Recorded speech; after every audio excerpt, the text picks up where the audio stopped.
여러분 안녕하십니까? 이정명TV의 이정명입니다.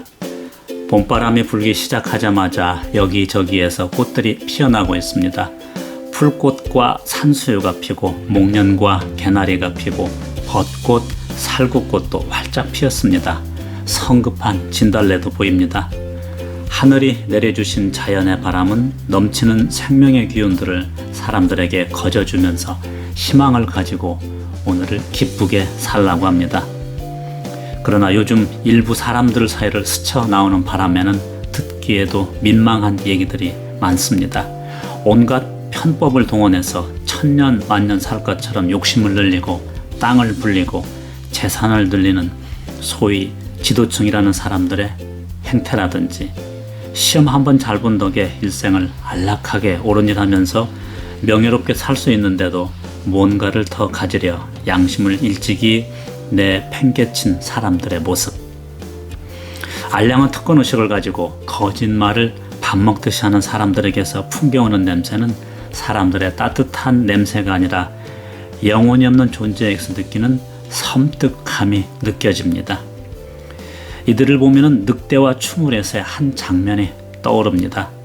한 마리의 들소를 사냥하면서도 인디언들은 이 땅을 함께 살아가는 형제로서 미안함을 가지고 사냥을 하는데, 문명화되었다고 하는 백인들은 수많은 들소를 살상을 하면서 먹을 것을 주신 하느님에게 감사한다고 합니다. 정복자의 쾌감을 즐기는 타락한 인간성을 보이는 것이죠. 하늘은 인간에게 아름다운 자연을 주시면서 땀 흘린 뒤에 보람을 느끼게 하셨고, 사람끼리 도우면서 그리운 정을 나누라고 하십니다. 오늘 우리가 사는 사회 분위기를 알았을까요?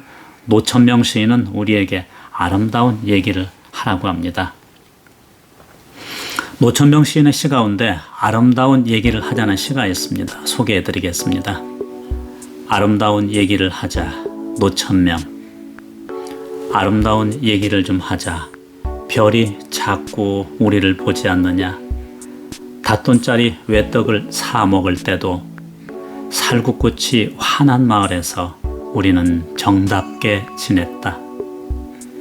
성황당 고개를 넘으면서도 우리 서로 의지하면 든든했다.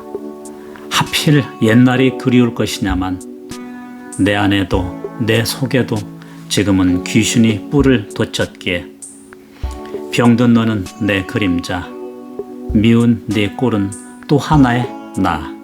어쩌자는 얘기냐? 너는 어쩌자는 얘기냐? 별이 자꾸 우리를 보지 않느냐? 아름다운 얘기를 좀 하자. 네, 노천명님의 아름다운 얘기를 하자를 소개해드렸습니다. 이제부터 아름다운 얘기를 시작하겠습니다. 우리는 이 봄을 새봄이라고 합니다. 혹시라도 세파에 무뎌진 마음이 있다면 새롭게 한 해를 시작하라는 메시지인 것입니다.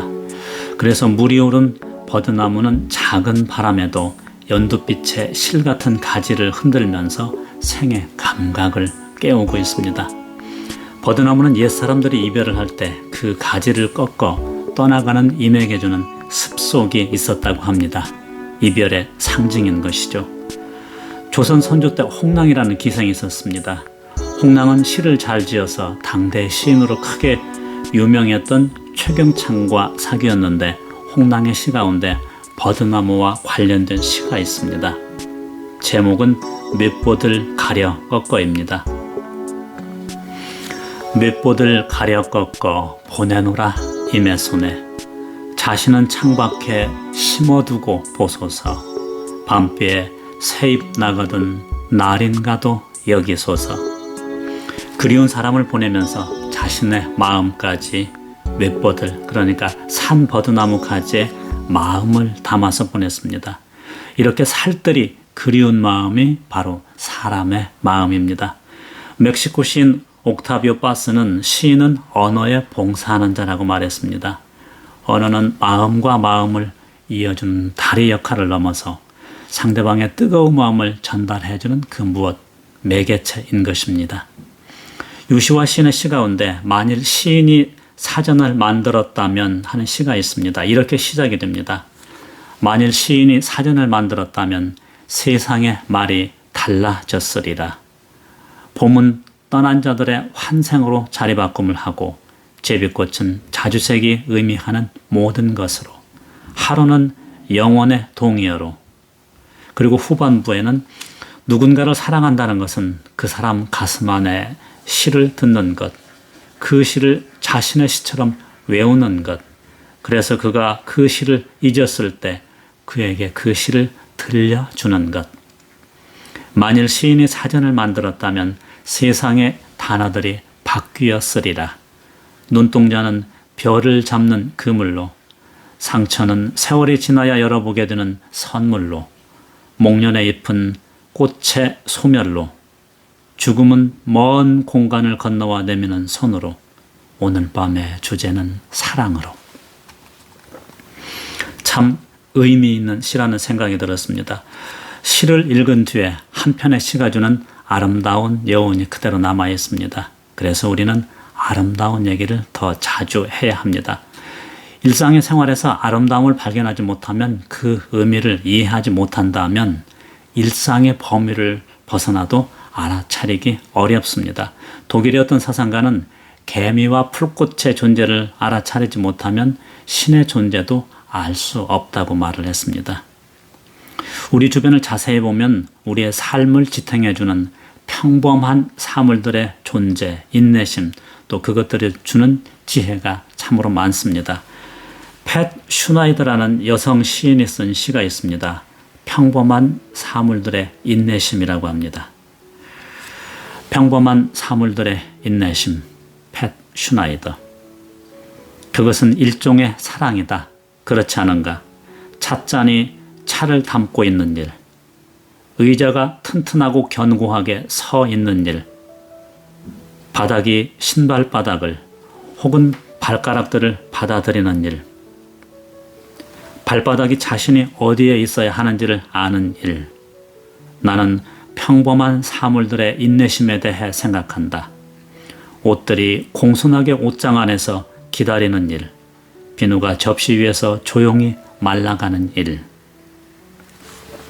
수건이 등의 피부에서 물기를 빨아들이는 일, 계단의 사랑스러운 반복, 그리고 창문보다 너그러운 것이 어디 있는가. 여기까지입니다. 평범한 일상의 물건들이 있기에 오늘 나의 하루는 편하고 빛날 수 있는 것이죠. 이런 물상들과 함께 우리의 존재감을 높이는, 우리의 영혼에게 위로를 주는 살아있는 것들이 주변에 많습니다. 그 가운데 하나가 바로 풀잎입니다. 봄부터 시작해서 한 해 끝까지 지천에 널려 사는 푸른 색깔과 자태, 향기로 우리에게 많은 위로를 줍니다. 외국 시인 중에 풀잎 시인이라고 불리는 휘트먼의 풀잎도 있지만 우리 시인 가운데 김수영님의 풀이란 시도 유명한 시입니다. 1960년대에 쓰여진 시로 당시의 시대상을 반영한 시입니다.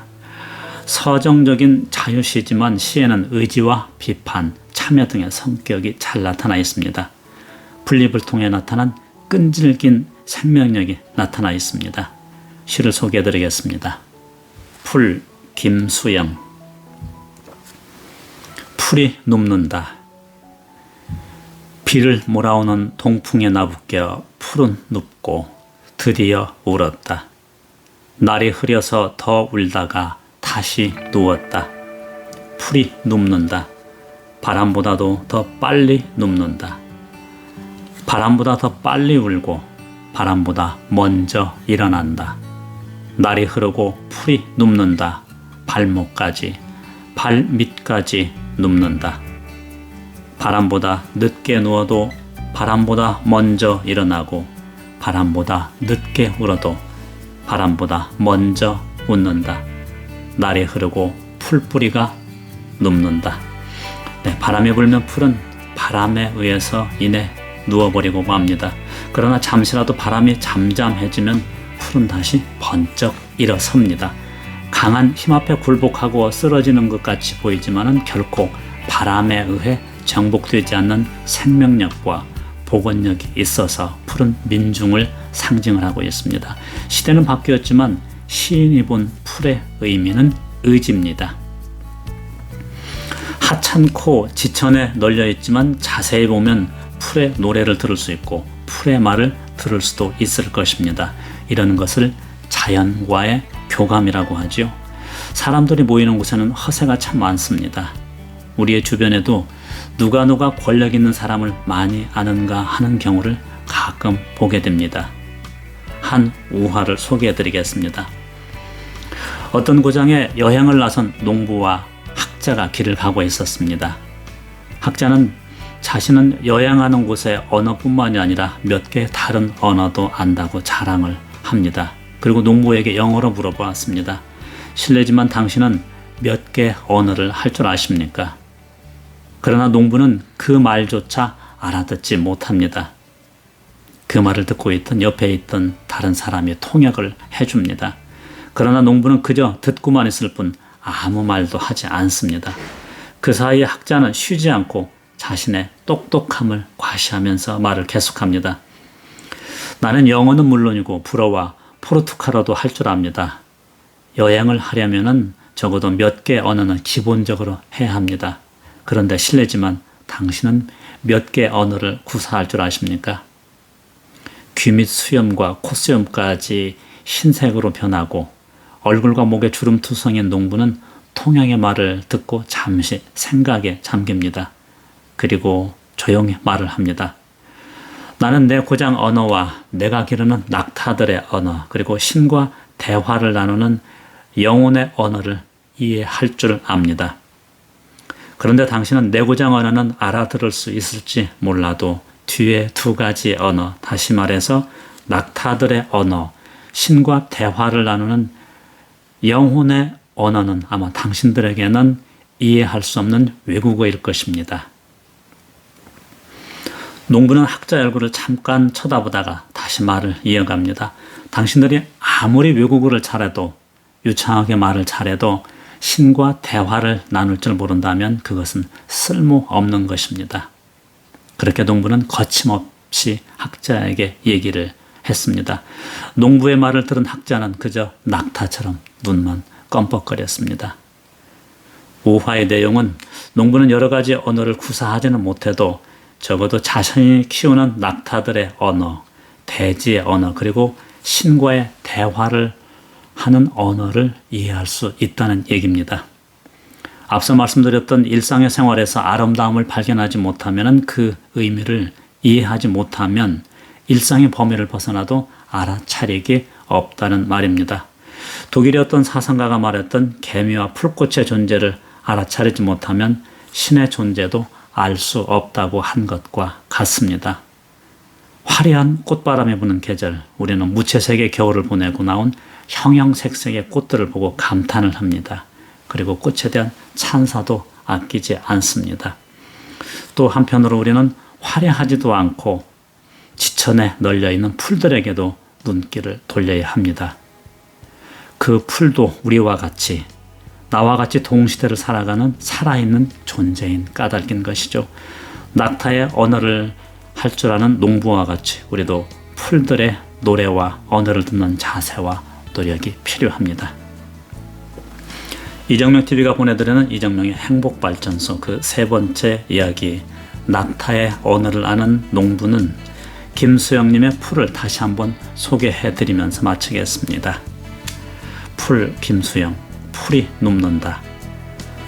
비를 몰아오는 동풍에 나부껴 풀은 눕고 드디어 울었다. 날이 흐려서 더 울다가 다시 누웠다. 풀이 눕는다. 바람보다도 더 빨리 눕는다. 바람보다 더 빨리 울고 바람보다 먼저 일어난다. 날이 흐리고 풀이 눕는다. 발목까지, 발밑까지 눕는다. 바람보다 늦게 누워도 바람보다 먼저 일어나고 바람보다 늦게 울어도 바람보다 먼저 웃는다. 날이 흐르고 풀뿌리가 눕는다. 네, 김수영님의 풀을 다시 들려드렸습니다. 이정명TV가 보내드리는 이정명의 행복발전소는 오늘로 세 번째 이야기, 낙타의 언어를 아는 농부에 보내드렸습니다.